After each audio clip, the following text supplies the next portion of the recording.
Halo semuanya, balik lagi di Ruang Lokal.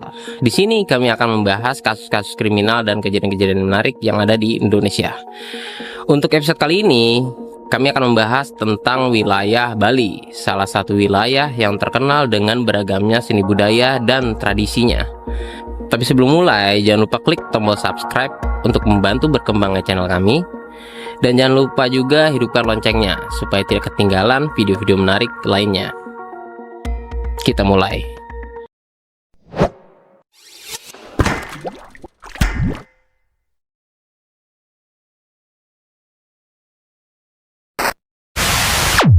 Seperti kita ketahui, Bali merupakan salah satu daerah di Indonesia yang memiliki kekayaan alam dan keindahan alam yang cukup menarik, sehingga banyak turis-turis berdatangan untuk menikmati kekayaan alam tersebut. Selain keindahan alam, Bali juga memiliki seni budaya dan tradisi yang cukup menarik bagi para turis. Agama Hindu diketahui telah menjadi pengaruh terbesar yang memengaruhi aspek kehidupan yang ada di Bali, seperti seni, arsitektur, dan upacara adat, sehingga banyak upacara adat yang mengambil dari agama Hindu, seperti upacara ngaben, melasti, galungan, sampai hari raya Nyepi. Ibadah Nyepi sendiri adalah ibadah yang dilakukan dengan cara melaksanakan catur brata penyepian. Catur brata penyepian sendiri merupakan 4 pantangan atau hal yang tidak boleh dilakukan pada saat hari raya Nyepi. 4 pantangan tersebut merupakan amati karya, yaitu tidak bekerja atau melakukan aktivitas fisik; amati geni, tidak menyalakan api atau menggunakan api; amati lelungan, tidak berpergian kemana-mana saat hari raya; dan amati lelanguan, atau tidak menikmati hiburan atau bersenang-senang. Ibadah ini bertujuan untuk menyucikan diri dan alam semesta. Namun di malam sebelum hari raya Nyepi, ada sebuah upacara adat yang dilakukan oleh warga setempat. Konon, malam sebelum hari raya Nyepi adalah malam di mana roh-roh jahat dilepaskan, sehingga warga setempat membuat ogoh-ogoh atau boneka raksasa, karena itu merupakan representasi atau simbol dari kekuatan negatif. Ogoh-ogoh sendiri dibuat dengan rupa yang sangat aneh, jelek, dan menyeramkan. Balik lagi, karena representasi dari hal yang negatif, makanya ogoh-ogoh ini dibuat dengan bentuk yang seperti itu. Tapi ternyata ada ogoh-ogoh yang tidak dibuat dari cerita mitologi Hindu, melainkan dari kutukan nyata yang pernah menghantui desa, menurut cerita warga setempat. Ogoh-ogoh ini disebut I Raksasa Loba, sang pemangsa janji dan penghancur harapan. Menurut cerita warga setempat, dulu ada sebuah desa yang terkenal sebagai desa yang agraris dan makmur. Bahkan kekayaan alamnya itu sangat terkenal, hingga penjualan dan pasar-pasar juga terlihat sangat makmur. Tapi semua itu berubah ketika ada raja muda yang baru naik tahta, yang disebut sebagai Raja Loba. Untuk Loba sendiri, itu merupakan bahasa Bali yang berarti tamak atau rakus. Raja Loba ini dikenal bukan karena prestasinya yang baik, tapi karena lidahnya yang pandai sekali untuk menjanjikan. Sehingga ia saat pertama kali naik menjanjikan kepada rakyat-rakyatnya untuk membangun pasar-pasar, irigasi baru, hingga tempat-tempat ibadah yang megah. Pada saat itu rakyatnya mempercayainya karena janji itu terdengar manis dan penuh harapan. Namun hari demi hari, bulan demi bulan, hingga tahun demi tahun, justru janjinya tidak pernah ditepati.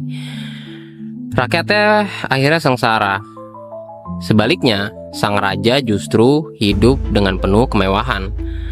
Banyak harta-hartanya yang dikeruk dari rakyatnya ditimbun di dalam ruang bawah tanah istananya. Sang raja pun sering berpesta-pesta lah di dalam istananya dan menikmati hiburan lainnya.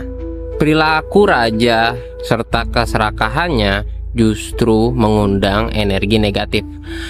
Menurut kepercayaan lokal, semua hal yang dilakukan manusia hingga berlebihan itu akan memicu atau mengundang roh-roh energi negatif, dan ini juga mempermalukan roh-roh leluhur mereka. Semua itu berakhir ketika malam pengerupukan. Seperti kita ketahui, malam pengerupukan merupakan malam ketika menyebarnya roh-roh jahat menurut kepercayaan setempat. Saat itu pendeta datang ke istana Raja Lobah untuk memperingatkan Raja Lobah bahwa tindakannya yang dilakukan sudah keterlaluan dan melampaui batas, sebab rakyat yang dipimpinnya sengsara akibat perbuatannya. Pendeta mengatakan kalau malam ini akan menjadi malam terakhir Raja Lobah sebagai manusia jika tidak segera bertaubat. Sayangnya sang raja tidak tahu kalau malam pengerupukan bukanlah malam biasa. Setelah tengah malam, saat lonceng berbunyi, tubuh Raja Lobah mulai berubah. Dagingnya membengkak, mulutnya membesar dan mengeluarkan emas cair. Lidahnya memanjang dengan ukiran janji yang tidak pernah ditepati. Matanya buta tertutup oleh koin emas. Ia berubah menjadi makhluk raksasa yang menyeramkan. Kemudian dikenal sebagai I Raksasa Lobah. Sosok yang melambangkan keserakahan dan kebohongan pemimpin. Sejak saat itu, istana menjadi sunyi. Tidak ada pelayan, tidak ada pesta, hanya suara erangan, tangisan, dan bau busuk dari balik tembok. Beberapa hari kemudian, pasca berubahnya Raja Lobah, justru desa tersebut mengalami kejadian-kejadian aneh. Tanaman-tanaman yang ditanam mulai membusuk, kekeringan di mana-mana, bahkan warga-warga setempat itu sulit untuk mendapatkan makanan. Bisa dibilang terjadi krisis pangan pada desa tersebut. Warga-warga setempat merasa ini merupakan hal yang janggal karena sebelum-sebelumnya tidak pernah kejadian hal yang seperti ini. Apalagi kekeringan dan tidak turunnya hujan ini berkelanjutan lumayan cukup lama lah. Sehingga warga berkesimpulan kalau ini akibat ulah Raja Lobah. Raja Lobah tidak hanya memakan makanan yang ada, tapi juga memakan harapan dari warga-warga setempat. Untuk menghentikan teror ini, pendeta desa berinisiatif memimpin masyarakat untuk menciptakan patung-patung besar yang menyerupai bentuk asli I Raksasa Lobah. Kemudian patung ini dinamai Ogoh-Ogoh. Boneka besar, menjijikan, dan penuh simbol. Mulutnya lebar, lidahnya panjang, matanya buta oleh koin, dan tubuhnya dilukis dengan janji-janji yang gagal ditempati. Malam itu Ogoh-Ogoh diarak mengelilingi desa, diiringi tabuh beleganjur dan teriakan warga. Dan di pusat desa, Ogoh-Ogoh dibakar sebagai simbol pemurnian. Bersamaan dengan itu, suara I Raksasa Lobah terdengar untuk terakhir kalinya. Raungan panjang yang memudar bersama asap malam.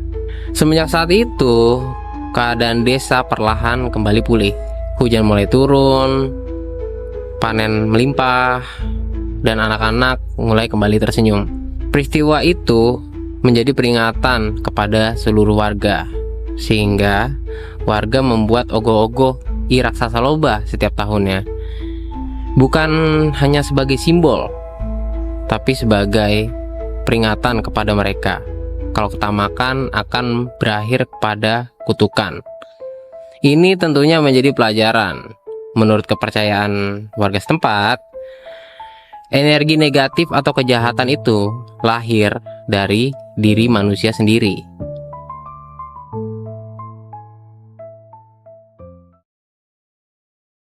Ya, begitulah kisah di balik Ogoh-Ogoh ini menurut cerita rakyat Bali.